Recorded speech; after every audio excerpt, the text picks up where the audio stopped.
warahmatullahi wabarakatuh. Yang terhormat dosen penguji uji kinerja PPG Daljab Kemenag Angkatan 3 tahun 2022. Izin memperkenalkan diri, nama Sofia Hasifah sebagai guru di MA Negeri 1 Serang, Kabupaten Serang, Provinsi Banten, sekaligus mahasiswa PPG Daljab Kemenag Angkatan 3 tahun 2022 pada jurusan Pendidikan Sejarah di LPTK Universitas Negeri Makassar. Pada kesempatan ini, saya akan melaksanakan praktik pembelajaran uji kinerja dengan materi Kesultanan Maritim Islam di Indonesia pada kelas 11 IPS 2. Mohon masukan dan sarannya. Terima kasih. Assalamualaikum warahmatullahi wabarakatuh. Tengah ya. Assalamualaikum warahmatullahi wabarakatuh.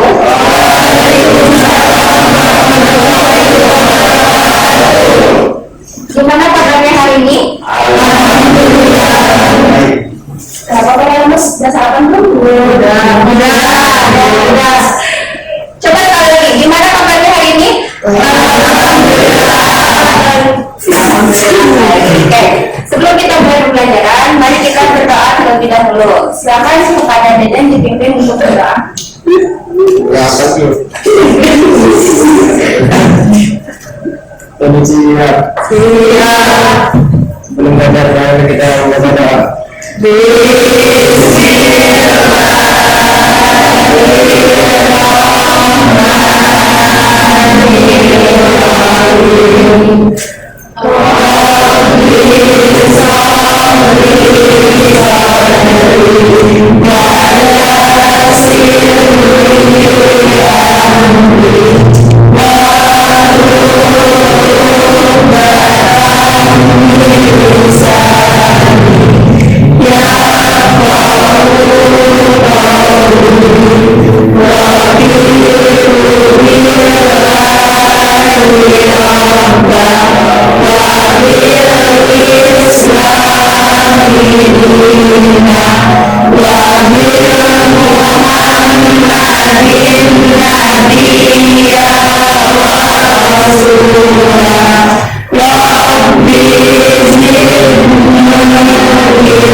Waalaikumsalam warahmatullahi wabarakatuh.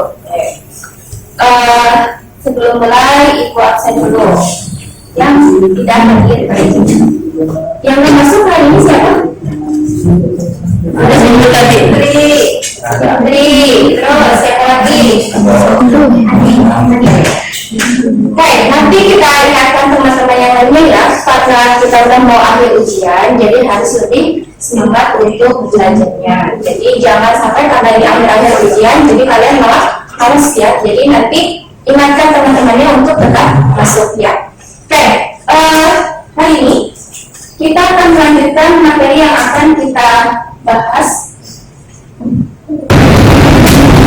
Kemarin kita sudah membahas tentang teori masuknya Islam ke Indonesia. Dan di dasar ada empat teori masuknya Islam ke Indonesia. Yang pertama ada teori sejarah, yang kedua ada teori Tiongkok, yang ketiga ada teori Asia, dan yang keempat ada teori.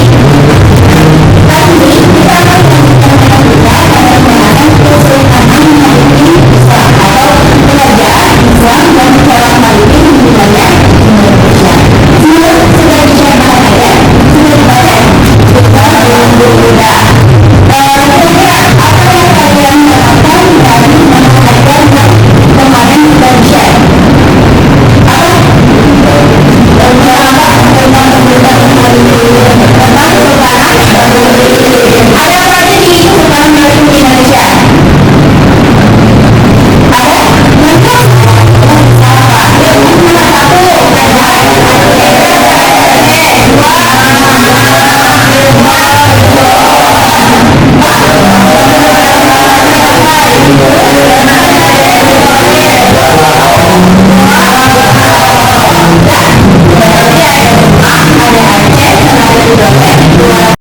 juga Banten. Nah, tadi Banten mana ya? Cirebon, Banten. Nah, Banten ini juga termasuk salah satu nanti kerajaan Islam yang cukup besar di wilayah Jawa. Oke, itu. Terus tadi kan pas kalian bilang udah sarapan ya, kalau udah sarapan berarti tenaganya udah full ya. Kalau tenaganya udah full berarti kalian harus semangat. Jangan kalau misalnya ketika kita untuk menjawab atau bertanya nggak usah takut, nggak usah malu, harus percaya. Ini kan kita sama-sama belajar ya, nggak ada yang kita sama-sama untuk menemukan pengetahuan kita sama-sama mencari kebenaran, jadi jangan takut untuk salah ya. Oke, kita lanjut. Nah, sebelum mulai ada satu video, nanti silakan kalian dengarkan videonya.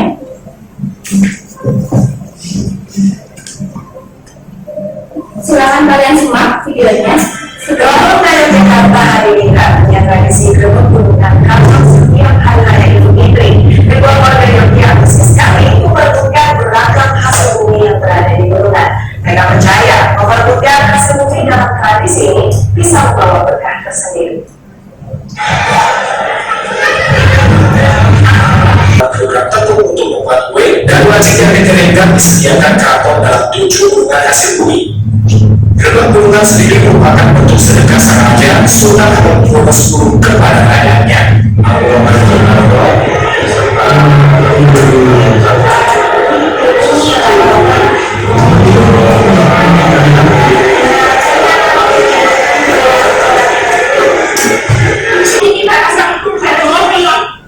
Gerbang gunungan merupakan tradisi keraton Yogyakarta yang digelar setiap hari.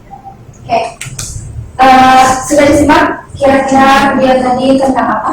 Ini ada orang Jogja? Gak ada? Nah, ini sesuai yang sudah disampaikan tadi. Ritual berebut syawal ini rutin dilaksanakan oleh masyarakat Jogja pada saat upacara atau hari-hari besar agama Islam. Jelas tadi disebutkan satu pada masa awal, terus Idul Adha, terus Idul Fitri. Nah, kalau kalian tahu, ini adalah bukan tradisi Islam orang Islam murni. Ini adalah hasil percampuran kebudayaan dari agama sebelumnya, agama Hindu Buddha dengan agama Islam. Zaman Hindu, sebelum Indonesia mengalami proses Islamisasi, itu ada agama Hindu Buddha. Itu agama pertama yang muncul di Indonesia adalah agama Hindu Buddha.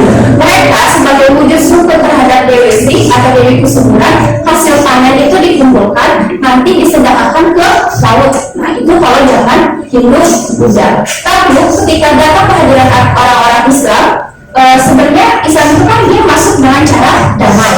Tidak mungkin dia memaksakan, ini tradisinya salah, jatuhnya sirik, kenapa makanan mubazir, hasil panen mubazir, terus dilakukan ke laut. Itu kan kalau dalam Islam tidak diperbolehkan. Tapi kalau dibilang seperti itu kan, dilarang seperti itu, mana ada yang mau menurut ajaran agama Islam. Makanya diakulturasikan, dicampurkan. Tradisi tadi yang memberikan sedekah berupa hasil panen itu tetap diadakan, tapi dengan cara yang berbeda. Tadi kan ada testimoni dari beberapa pengunjung ya, kenapa sih mau berebut kacang-kacang padahal yang berebut itu cuma kacang panjang sama wajib gitu ya. Di pasar pun harganya berapa? Bukan karena harganya, bukan karena barangnya, tapi karena berkahnya. Menurut mereka, gunungan tersebut tuh kacang panjang dari disusun itu sebelum mereka diarak itu didoain, ya ada sholawat, ada doa ini.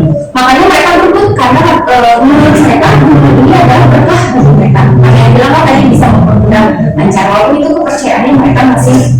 Jadi intinya bukan karena makanannya, tapi karena berkah yang ingin mereka dapatkan. Oke. Ini adalah salah satu contoh hasil kebudayaan Islam di Indonesia. Oke, kita lihat selanjutnya. Di situ ada gambar peta apa kan itu? Ini peta apa? Kerajaan Aceh. Saya nanya dulu. Petanya peta? Nah, yang tercetak di peta apa? Lapis aku berarti tidak berarti. Oke, kita lihat. Dia adalah peta Pulau Sumatera. Nah, di Sumatera ada kerajaan apa aja di sana? Samudra Pasai. Selanjutnya juga Aceh. Terus ada Samudra Pasai dan juga Raja. Oke, kita lihat lagi. Gambar yang kedua ini bukan pulau. Nah, coba kalau kalian tak tahu, kalian itu kan tinggalnya di pulau. Kalau nggak tahu saya deportasi keluar. Di Pulau Jawa ada beberapa kerajaan di Pulau Islam di Pulau Jawa. Satu, yang Kerajaan Demak. Dua, sebenarnya di Kerajaan Demak itu tidak hanya di Pulau Jawa tidak hanya Kerajaan Demak, Mataram dan juga Banten. Masih ada dua kerajaan lainnya, ada Kerajaan Pajang. Kalau Pajajaran itu maksudnya kerajaan Hindu. Kalau yang bercorak Islam itu adalah Kerajaan Pajang dan juga Kerajaan Cirebon. Jadi ada 5 ya di Jawa. Next itu Pulau Sulawesi. Ini adalah Pulau Sulawesi. Di Sulawesi ada kerajaan apa? Di Sulawesi ada 2 kerajaan, yaitu Kerajaan Goa dan Kerajaan Tamalo. Nanti mereka bergabung menjadi Kerajaan Makassar. Tahu nggak? Pernah dengar nggak ini sebutan Sultan? Ayam jantan dari timur? Tahu? Sultan Hasanuddin. Tapi itu dia dari Makassar. Di Banten juga ada. Kalau dari Banten Sultan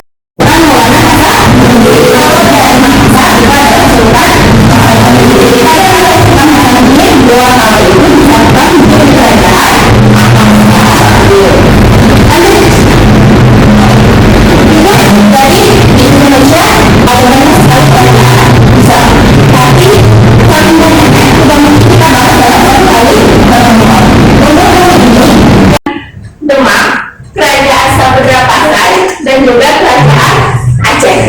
Itu adalah 3 kerajaan yang akan kita bahas pada pertemuan hari ini.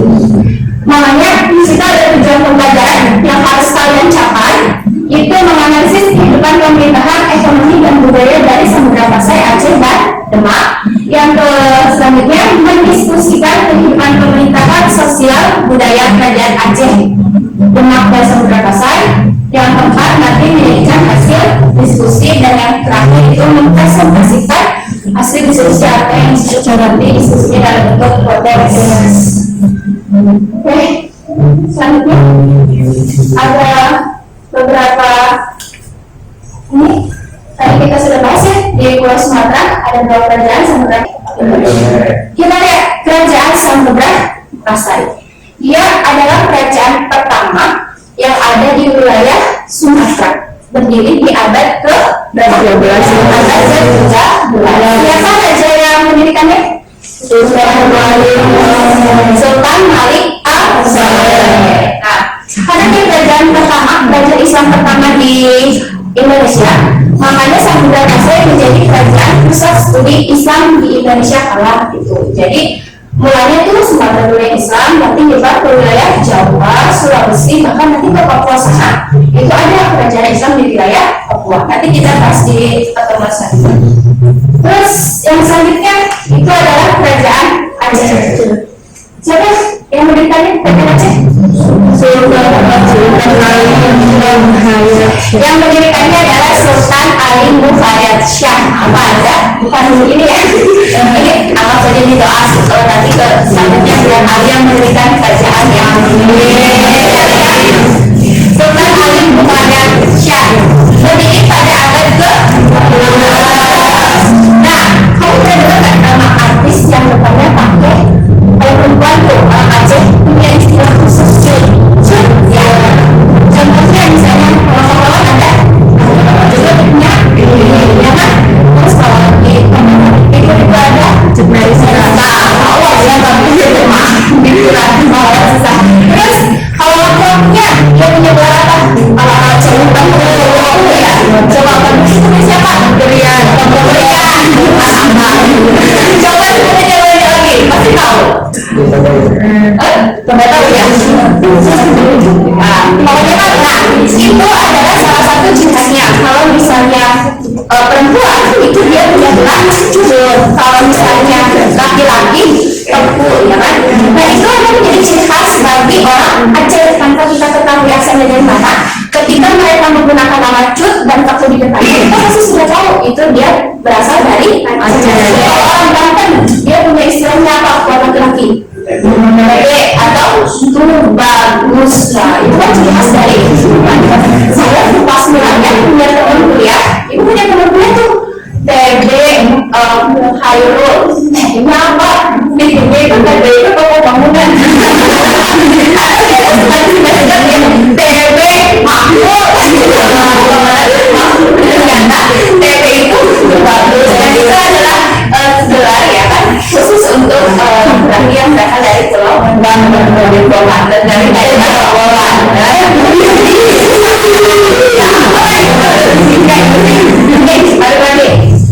Nah, itu ternyata sudah ada pada masa kerajaan Islam gelar tersebut.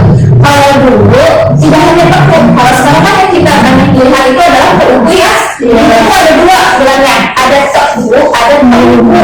Nah, itu ada bedanya. Kalau perpu itu gelar untuk kaum bangsawan. Jadi ini kan sama ya, itu bagus juga ya. Yang punya nama itu bagus biasanya golongan minus, golongan darah biru. Kalau sebenarnya ya kalau di Indonesia juga nama sama ya. Nah, itu perpu itu untuk golongan bangsawan. Sedangkan perpu itu adalah tangan pembuka agama. Terus kalau di Jawa itu ada Kesultanan Islam pertama yaitu Kerajaan Demak. Demak itu didirikan oleh satu tokoh namanya adalah Raden Parebahan. Nah ini Demak itu berdiri setelah Kerajaan Majapahit mengalami kemunduran. Nanti Majapahit runtuh, yang muncul adalah Kerajaan Islam, salah satunya adalah Demak. Tadi Samudra Pasai pusat studi Islam di Sumatera, kalau di Jawa pusat studinya Islam itu adalah Kerajaan Demak. Nah di Jawa punya tokoh yang membantu menyebarkan agama Islam yang terkenal dengan 9 orang, disebut dengan sebutan Wali Songo. Nah ini Wali Songo ini nanti muncul berbarengan dengan berdirinya Kesultanan Demak atau Kerajaan Demak. Kerajaan Demak bisa berdiri juga atas bantuan dari peran Wali Songo. Ini dari pengantarnya tentang kerajaan Islam yang akan kita bahas hari ini, yaitu tentang Kerajaan Samudra Pasai, Kerajaan apa lagi? Aceh, dan juga Kerajaan Demak. Ada yang mau bertanya? Sampai di sini? Ada yang mau bertanya dulu Pak? Ada tangan kalau mau bertanya ya? Ya, tapi apa Kerajaan Demak ada di daerah? Kerajaan Demak itu ada di daerah apa? Ada yang mau sebelum dia menjawab? Ada yang tahu nggak? Rifani apa? Di daerah Bintaro Jawa. Di daerah Bintaro Jawa Tengah. Jadi Kerajaan Demak itu dia letaknya berada di daerah Bintaro Jawa. Bintaro itu bukan daerah yang sudah terbentuk seperti ini. Bintaro itu awalnya berupa hutan. Jadi hadiah dari Brawijaya V kepada Raden Hatta itu memberikan sebuah lahan berupa hutan namanya Bintaro. Sebelum dijadikan kerajaan itu berupa pondok-pondok. Tahu kan pondok-pondok ya? Pondok-pondok untuk mempelajari agama Islam. Sampai akhirnya nanti berkembang menjadi kerajaan Islam. Ada lagi? Nggak ada? Oke, kalau nggak ada kita lanjut ke tahapan berikutnya. Kalau mendengarkan saja, saya rasa kalian pasti bakalan tidur 2 jam pelajaran. Makanya hari ini silakan kalian yang beraktivitas. Di sini ada tugas kelompok yang harus kalian buat. Tugasnya itu adalah kalian membuat podcast mengenai Kesultanan Banten, Kesultanan Aceh, Samudra Pasai, dan juga Kesultanan Demak. Ada yang pernah dengar podcast? Ada apa itu tadi? Kayak wawancara, ya kurang lebih wawancara itu ya. Atau enggak kita menyampaikan sesuatu lewat rekaman suara ya. Kalau podcast jangan yang terlihat video, biasanya mereka lebih banyak ke rekaman suara. Kalau yang kayak yang dilakukan oleh di komputer itu kan live ya, biasanya wawancaranya secara langsung. Kalau nanti kita buat gak usah podcast secara langsung lah, cukup hanya rekaman suara kalian yang direkam, nanti kita perdengarkan di depan kelas per kelompok. Nah, sebelum mulai kita bagi kelompoknya dulu. Ini ada berapa orang? Yang tadi 1, 2, 3, 4, 5, 6, 7, 8, 9, 10, 11, 12, 13, 14, 15, 16, 17, 18, 19, 20, 21 dibagi 6 kelompok berapa? Ada yang 3 dan 4 ya. Kelompok 1 namanya itu bisa dilihat pemerintahan Samudra Pasai. Kelompok 2 kehidupan ekonomi Samudra Pasai, kelompok 3 itu pemerintahan Aceh, kelompok 4 ekonominya Aceh, kelompok 5 berarti pemerintahan Demak, kelompok 6 berarti ekonomi Demak. Paham ya? Paham. Oke. Kita lanjut lagi.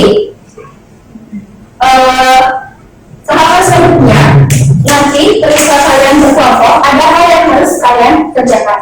Dalam berkelompok ini nanti dibagikan ke masing-masing anggota kelompoknya. 4 penilaian. Yang pertama itu dari materi kalian, yang kedua dari tempo. Ini cepat atau enggak? Kamu ngomongnya kecepatan, jadi kita ini juga nggak jelas. Terus ada misalnya deskripsi kalau baru suaranya jadi kecil sekali, tidak melihat ya. Nanti ada juga dari kejelasan soalnya. Kadang ada orang yang lafal a i u e o nya atau artikulasinya kalau kata ini ya nggak jelas, artikulasinya nggak jelas, sehingga kata yang dikeluarkan pun nggak jelas itu apa gitu ya. Jadi nanti perhatikan tempo, artikulasi, materi, dan juga yang keempat ada kreativitas. Bu, dari aku memerankan. Ada juga yang tidak aku gitu. Kalau podcast itu kalian boleh menggunakan bahasa yang santai, ya kan? Pernah bisa sering dengan podcast saya. Kalau podcast jarang ada yang aku apalagi kalau saya realistis gini ya gitu. Ya kan kayak gitu lah kurang lebih gambarannya. Jadi silakan berkreativitaslah dengan podcastnya kalian. Sudah, kalau sudah selesai boleh. Mau izin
tentang ekonomi Samudra Pasai.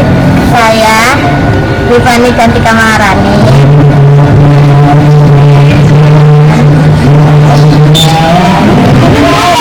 Assalamualaikum warahmatullahi wabarakatuh.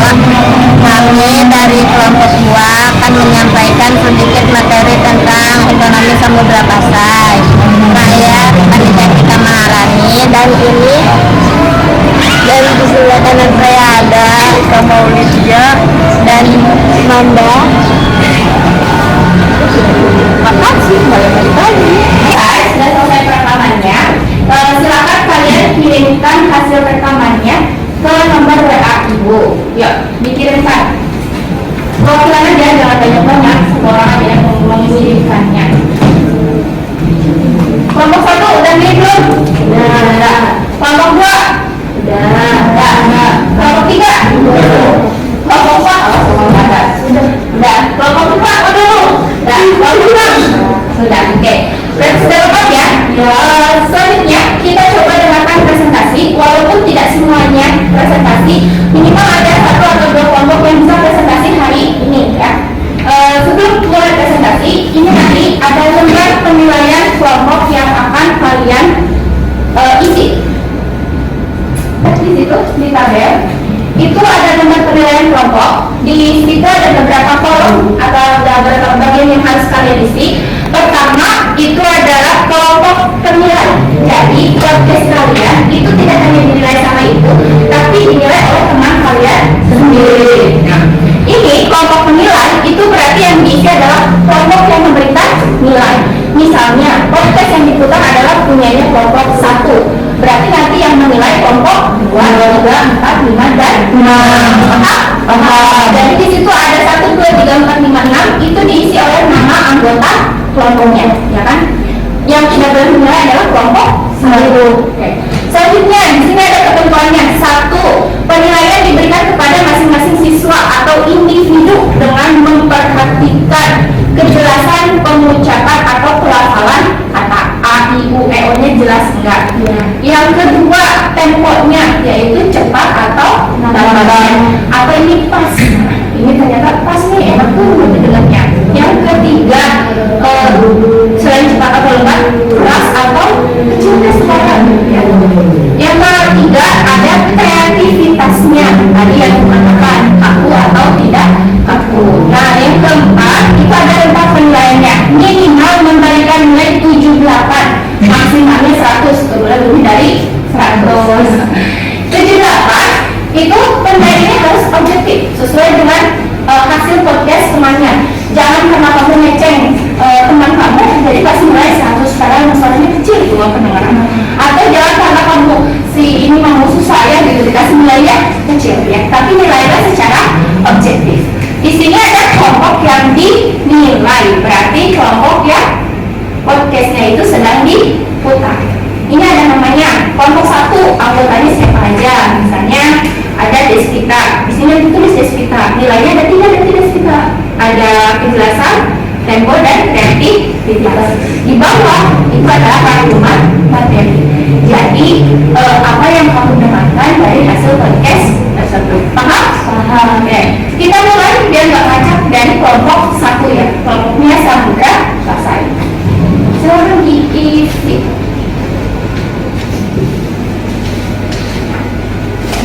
Kelompok ya.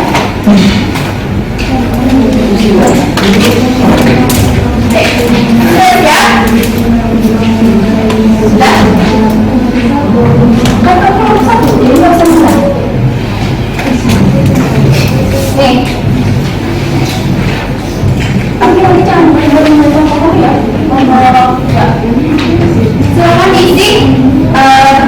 Kita mulai mendengarkan rekaman dari kelompok. Halo teman-teman, this is our podcast kelompok 3. Kalian gimana nih kabarnya? Semoga sehat selalu ya. Sebelumnya aku kenalan dulu ya. Kenalin, nama aku Tia. BTW aku di sini nggak cuma sendiri loh. Ada teman-teman aku juga. Nih, sapa dong. Hai, nama aku Eliska. Nama aku Rido. Nama aku Mega. Kira-kira di podcast kali ini kelompok kita akan ngebahas apa ya? Kira-kira ada yang tahu nggak? Oke, daripada kalian penasaran, mending kita langsung masuk ke pembahasannya aja yuk. Jadi kita di sini bakal ngebahas tentang kerajaan Islam di Nusantara. Kira-kira apa nih yang kalian ketahui dari kerajaan Islam di Nusantara? Mungkin kerajaan Samudra Pasai, Aceh, Demak, Gua Talo. Yap, bener banget. Cuma kita nggak bahas semuanya.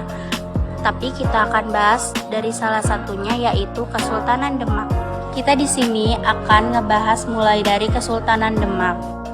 Kesultanan Demak merupakan kerajaan bercorak Islam di Pulau Jawa. Kerajaan tersebut berdiri sekitar abad ke-15 Masehi dan ibu kotanya bernama Bintoro.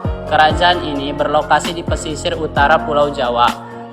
Salah satu bukti tertulis mengenai lokasi Kesultanan Demak dilihat dari laporan perjalanan Tom Price ke Jawa pada tahun 1512. Berikut laporan Tom Price tentang Demak. 1. Pusat kota sekaligus pelabuhan utama Jawa. Menguasai kota-kota pelabuhan seperti Tegal, Remang, Rembang, dan Semarang. Yang kedua yaitu kehidupan politik di Kesultanan Demak. Kehidupan politik. Raja pertama Kerajaan Demak adalah Raden Patah yang memerintah pada tahun 1481 hingga 1518 Masehi yang bergelar Alam Akbar Al-Fatah. Setelah Raden Fatah wafat pada tahun 1518, Kerajaan Demak dipimpin oleh Adipati Unus pada tahun 1518 hingga 1521 Masehi yang diberi gelar Pangeran Sabrang Lor, pangeran yang pernah menyeberang ke utara karena pernah menyeberang ke Malaka. Kekuasaan Demak semakin meluas saat dipimpin Sultan Trenggono. Ekspansi Demak yang paling hebat saat menghancurkan Portugis di Teluk Jakarta pada tahun 1526. Sepeninggalan Sultan Trenggono, Demak dilanda perang saudara dan pusat kekuasaannya berpindah ke Pajang. Yang ketiga yaitu kehidupan ekonomi di Kesultanan Demak. Kehidupan ekonomi, perekonomian Demak berkembang ke arah perdagangan maritim dan agraria dengan lokasi Demak yang berada di tengah-tengah Nusantara, membuat Demak berperan sebagai penghubung antara daerah penghasil rempah di Nusantara bagian timur dengan bandar-bandar dagang di Nusantara bagian barat dan sebaliknya. Lokasi Demak yang strategis membuatnya mendapat keuntungan dari pajak perdagangan kapal-kapal yang singgah di Demak. Kesultanan Demak juga mengekspor seperti beras, kayu jati, dan kayu manis. Selanjutnya, kehidupan budaya di Kesultanan Demak. Kehidupan budaya. Kehidupan kebudayaannya diwarnai nilai-nilai agama Islam. Demak adalah pusat penyebaran Islam di Nusantara. Lahirnya wali-wali di Demak membuat lebih cepat proses penyebaran agama Islam hingga ke pelosok. Salah satunya, mendirikan pesantren adalah cara agama Islam yang efektif. Hasil kebudayaan Kerajaan Demak adalah kebudayaan yang berkaitan dengan Islam. Selain itu, hasil kebudayaan Kerajaan Demak yang cukup terkenal dan sampai sekarang ini masih berdiri yaitu Masjid Agung Demak. Dan yang terakhir adalah masa keruntuhan Kesultanan Demak. Keruntuhan Kesultanan Demak. Runtuhnya Kerajaan Demak disebabkan oleh pemberontakan Adipati Hadiwijaya, penguasaan Pajang.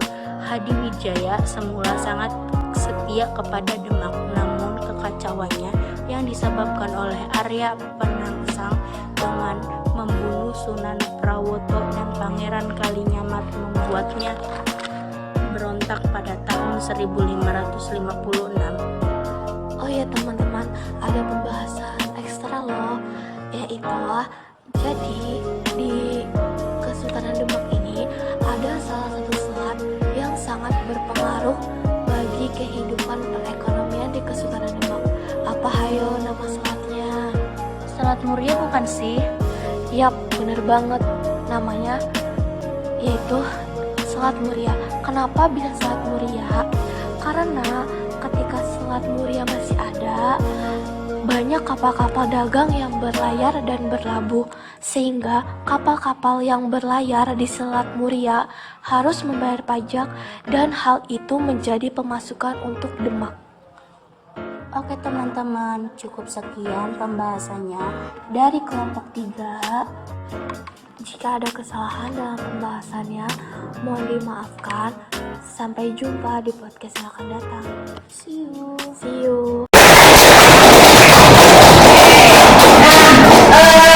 Tadi sudah kalian dengarkan ya, ibarat kita ada kerjasama dalam kelompok kalian.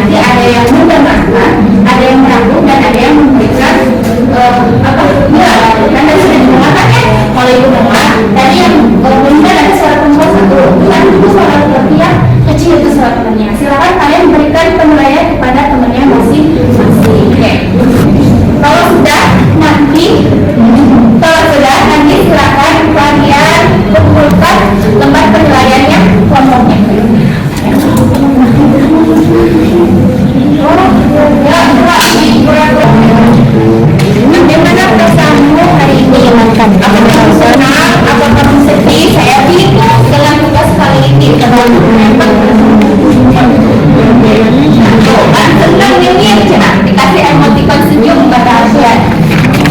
Kasih emoticon senyum pakai huruf-huruf. Tulis. Kamu nggak mau pulpen? Ke sekolah punya apa? Bolong.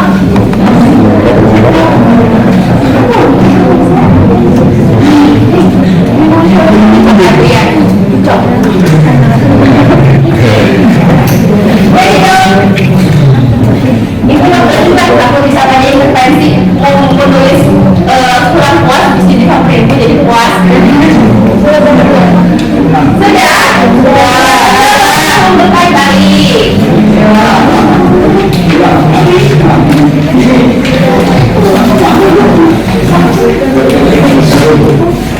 Ya, saya bantu ada sebelum. Ya, ada kalau menurut kata ya.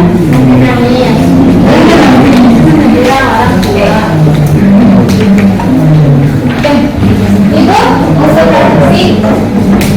Ada yang mau pilih menyampaikan secara ramalan gimana, apakah kalian senang dengan pembelajaran hari ini? Senang?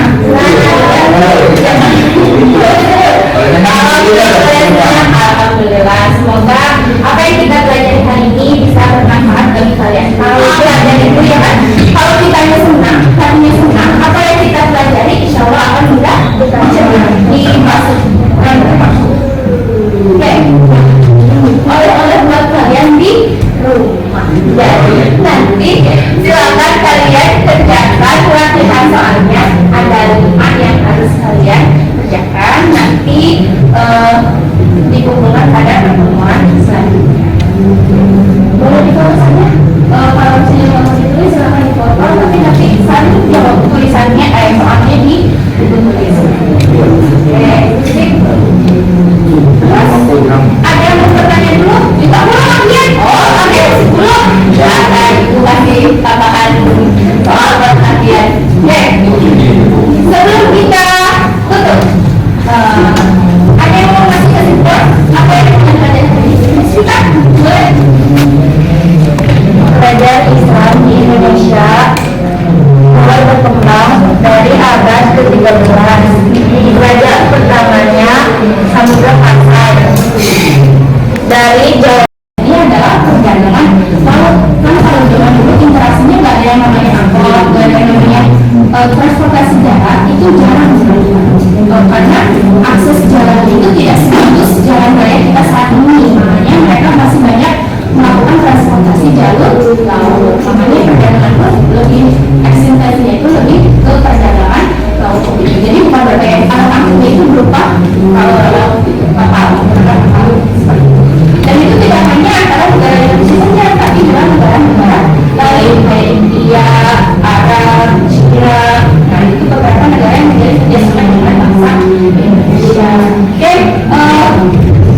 kalau kita sudah habis, cukup sekian pertemuan kita hari ini. Mohon maaf apabila ada kesalahan, baik itu dari ucapan atau tindakan ibu yang tidak berkenan di hati kalian. Mudah-mudahan apa yang kita pelajari hari ini menjadi bermanfaat bagi kita semua. Kita akhiri dengan mengucapkan salam. Assalamualaikum warahmatullahi wabarakatuh.